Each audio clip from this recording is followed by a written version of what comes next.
अधीन है और ये अंत तक चलता रहेगा। अंतिम मौके तक कितनी सीटें सीट शेयरिंग होती रहेगी। सपा कितनी सीटें पे? कोई यह गठबंधन बिना शर्त एक मंत्र लेके कि देश बचाओ बीजेपी हटाओ, लोकतंत्र बचाओ बीजेपी हटाओ, संविधान बचाओ बीजेपी हटाओ को लेके है।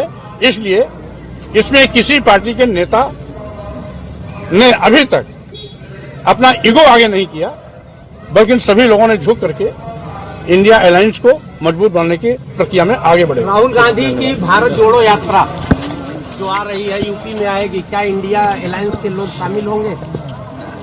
अब चूंकि राहुल जी की यात्रा पहले भी चल रही थी, आज फिर दोबारा दूसरे चरण की यात्रा चल रही है। स्वाभाविक रूप से इस समय राष्ट्रहित में उनका उठाया गया कदम सराहनीय है और यदि राहुल जी चाहेंगे तो स्वाभाविक रूप से गठबंधन पार्टी के लोग भी उनका साथ खड़े दिखाई पड़ेंगे। धन्यवाद। कि वो वस्तुएं जिस पर जीएसटी कभी नहीं लगती थी, उनको भी जीएसटी के घेरे में लेकर के हर सामान के जरूरतमंद सामानों के भी कीमतों में बेतहाशा बढ़ोतरी किया है। किसानों को दुगना लाभ दिलाने का वादा करने वाली भाजपा सरकार दुगना लाभ तो आज तक नहीं दिला पाई। अलबत्ते जब जब किसानों के खेत में उत्पाद तैयार होता है, सरकारी क्रय केंद्र नदारद होते हैं। फलस्वरूप किसानों को मजबूरी में अपने उपज को औने पौने दामों में बेचना पड़ता है। और यही नहीं, आज छुट्टा जानवरों का आतंक अलग से किसानों पर कहर बनकर टूट रहा है। तमाम जिलों के दौरे पे हमने देखा कि लोग टार्च लेकर के अपने खेतों की रखवाली करते हैं छुट्टा जानवरों से अपनी फसल को बचाने के लिए। या सांडों द्वारा जबरदस्ती सींग से उठा करके पटक देने से मौतें हो रही हैं, वो अतिरिक्त। वहीं पर जिन व्यापारियों ने, छोटे व्यापारियों ने, जिलों के, तहसीलों के, ब्लॉकों के ऐसे ऐसे व्यापारियों ने जो कभी भारतीय जनता पार्टी को वोट भी दिया था, नोट भी दिया था, उनका भी शोषण और दोहन पहले जीएसटी के माध्यम से हुआ और अब जीएसटी से संबंधित सारे मामले ईडी को सौंपकर उनकी भी पूरी कमर तोड़ने की तैयारी कर ली है। वहीं दूसरी ओर संविधान की कसम खाने वाले प्रधानमंत्री और मुख्यमंत्री जी आज संविधान की धज्जियां उड़ा रहे हैं। अनुसूचित जात, अनुसूचित जनजात, पिछड़ों के आरक्षण को शून्य और निष्प्रभावी कर रहे हैं। वहीं तीसरी ओर आज ये पहली ऐसी असफल सरकार है जो देश को बेचने का भी पाप कर रही है। सभी जानते हैं कि भारतीय जनता पार्टी ने देश के सभी बंदरगाह बेच दिए, सभी एयरपोर्ट बेच दिया, एयर इंडिया बेच दिया, यहां तक कि सभी रेलवे स्टेशन बेच दिए, कई दर्जन ट्रेनें भी अपने चहेते उद्योगपतियों को हवाले कर दिया। एलआईसी जैसी बड़ी संस्था जिसमें लाखों लाख लोग काम करते थे, उसको भी अदानी को दे दिया। आखिर ये भाजपा सरकार अदानी अंबानी पर इतनी मेहरबान क्यों?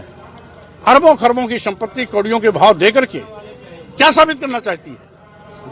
जिन विभागों में ये सभी सरकारी विभाग, प्रतिष्ठान और संस्थान सरकार के हैं जो लाभ में चलते थे, जिन नौजवानों को उम्मीदें थी कि कभी हमें सरकारी नौकरी मिलेगी, जब एक एक करके सरकारी विभाग बड़े उद्योगपतियों के हवाले कर दिए जाएंगे तो नौजवानों को सरकारी नौकरी आखिर कहां से मिलेगी और कब मिलेगी, कैसे मिलेगी? अपने आप में सवाल उठता है। वहीं पर भाजपा सरकार ने लोकतंत्र को भी खत्म करने की पूरी नापाक कोशिश की है। और सही बात तो यह है कि अगर पार्लियामेंट में इस सरकार का थोड़ा भी यकीन होता तो नई पार्लियामेंट के उद्घाटन में राष्ट्रपति तक को नहीं आमंत्रित किया गया।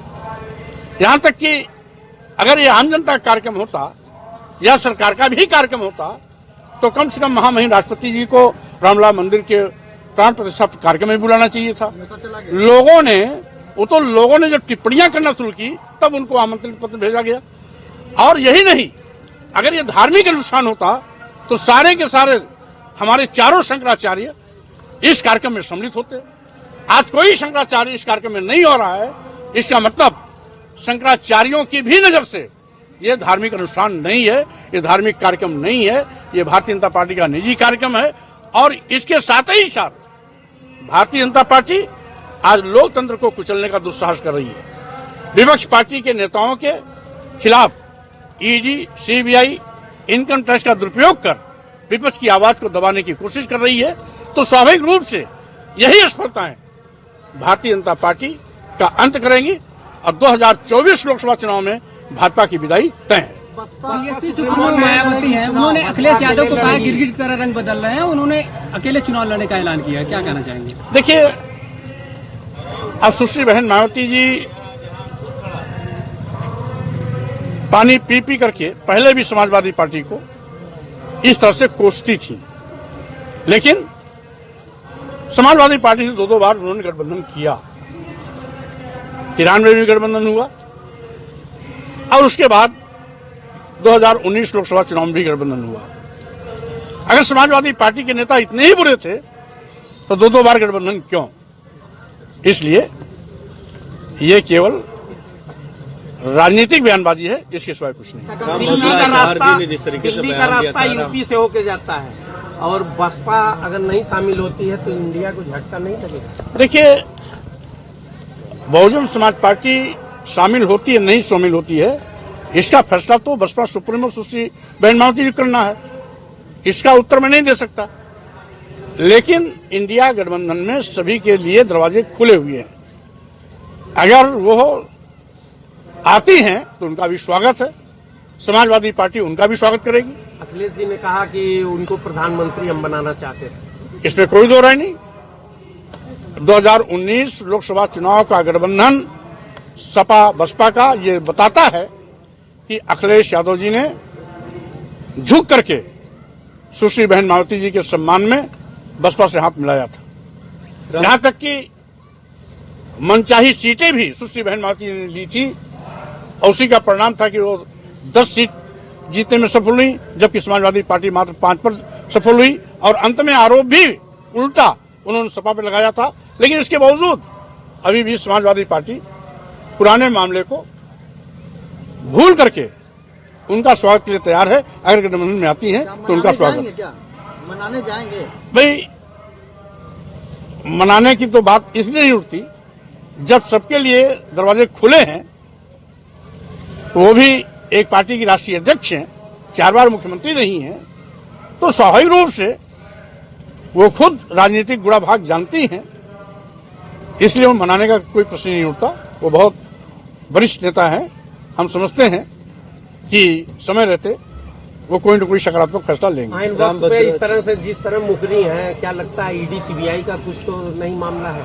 अब इसका उत्तर तो सुश्री बहन मायावती दे सकती हैं, हम कैसे दे सकते हैं? अच्छा, रामभद्राचार्य जी भी वहाँ पर कार्यक्रम कर रहे हैं और जिस तरीके से उन्होंने कहा कि जो राम को मानने तो संत हो ही नहीं सकते जो जासूचक शब्दों का नाम लेकर के किसी को अपमानित करें। और हम समझते हैं यह कोई भी विवेकशील व्यक्ति इस प्रकार का बयान नहीं दे सकता है। ऐसी ऊंची और घटिया बात कोई भी समझदार व्यक्ति नहीं कर सकता है। वो भी तो 24 को जीतने का मंत्र मोदी जी को दे रहे हैं, कह रहे हैं कि 24 को यहाँ तक बोले हैं कि आपको हटा दिया जाए, पार्टी से नहीं ले लोगे पार्टी को। अगर ऐसे लोगों के बयान से काम चलता होता तो बिना चुनाव लड़ते लोग प्रधानमंत्री बनते होते। ये लोकतंत्र है, यहाँ भविष्यवाणियां से सरकार नहीं बनती है, मुद्दों पे सरकारें आती हैं, मुद्दों पे सरकारें जाती हैं। अंतिम सवाल सीट जब उस करोड़ों करोड़ों लोगों को वहां आने से रोक दिया गया कि 22 तारीख को कौन आएगा कौन नहीं आएगा, ये भारतीय जनता पार्टी के लोग तय करेंगे, ट्रस्ट के अध्यक्ष तय करेंगे, ट्रस्ट के लोग तय करेंगे, तो स्वाभाविक रूप से ये श्रद्धालुओं का भी कार्यक्रम नहीं है, भगवान राम को मानने वालों का भी कार्यक्रम नहीं है, ये आम जनता का भी कार्यक्रम नहीं है। ये कार्यक्रम ही कुल मिलाकर के भारतीय जनता पार्टी को हो गया। 22 तारीख का कार्यक्रम को जिस तरीके से सरकार ने सार्वजनिक घोषित किया है कि अवकाश को लेकर, उस तरीके से आप क्या करते हैं? नहीं, भारतीय जनता पार्टी की सरकार क्या करती है क्या नहीं करती है, ये उसका अपना फैसला है। बहरहाल मंदिर निर्माण का स्वागत हमने पहले भी किया, आज भी उसका स्वागत है। निमंत्रण मिला है? पहली बात तो आज मैं सामाजिक परिवर्तन के महान योद्धा क्रांतिकारी बौद्ध अम्बेडकर विचारक श्री पारसनाथ जी की श्रद्धांजलि सभा में सम्मिलित होने के लिए जौनपुर आया हुआ हूं। आज आप लोगों के माध्यम से मैं अपने प्रिय नेता श्री पारसनाथ मौर्य जी को श्रद्धासुमन अर्पित करता हूं। रही बात अयोध्या रामलला मंदिर का, तो उसको तो हम सभी लोगों ने उसी दिन स्वागत किया था जिस दिन माननीय सर्वोच्च न्यायालय ने फैसला सुनाया था। इसलिए मंदिर बनने का स्वागत है। लेकिन जिस तरीके से भारतीय जनता पार्टी करोड़ों करोड़ों लोगों के आराध्य भगवान राम लला को का राजनीतिकरण कर रही है, वो उचित नहीं है। कुल मिलाकर के रामलला जी के प्राण प्रतिष्ठा के कार्यक्रम को भारतीय जनता पार्टी के लोगों ने भारतीय जनता पार्टी का कार्यक्रम बना दिया है। और यही कारण है कि भारतीय जनता पार्टी द्वारा चिन्हित किए गए लोगों के नामों की सूची ट्रस्ट को जाती है और ट्रस्ट के अध्यक्ष तथा अन्य पदाधिकारी उन्हीं को आमंत्रित करते हैं जिसको भारतीय जनता पार्टी चाहती है।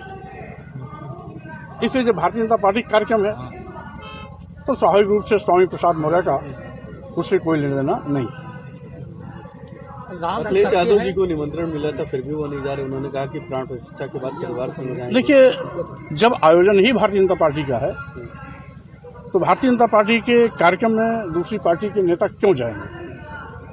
और यहाँ तक कि जो परंपरागत रूप से करोड़ों करोड़ों भगवान राम के श्रद्धालु हैं, जिनको करोड़ों करोड़ लोग